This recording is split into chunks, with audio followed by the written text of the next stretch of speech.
அனைவருக்கும் இனிய காலை வணக்கம்.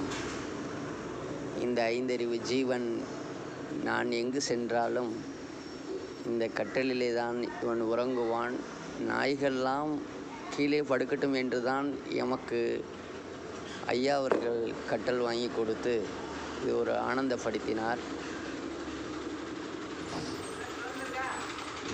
அந்த நேரத்திலே இவன் என்று சொல்லக்கூடாது, இவள் என்று சொல்ல வேண்டும். ஆனால் பாருங்கள், ஐந்தறிவு ஜீவன் எப்படி ஒரு தன்னை அறிந்து அந்த இறைவன் எப்படி தூங்குகிறான் என்று மெய்யுணர்வோடு பாருங்கள். நம்முடைய மணிகண்ட பிரபு ஓம் நந்தி சித்தர் திண்டுக்கல் மாவட்டம் கன்னிவாடி என்பது பெருமிதத்தோடு ஆனந்தம்.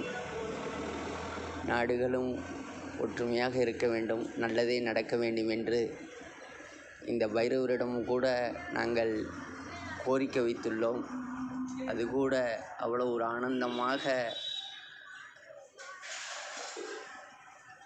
இறைவனுக்கு வணக்கம் சொல்வது போல உறங்குகிறது.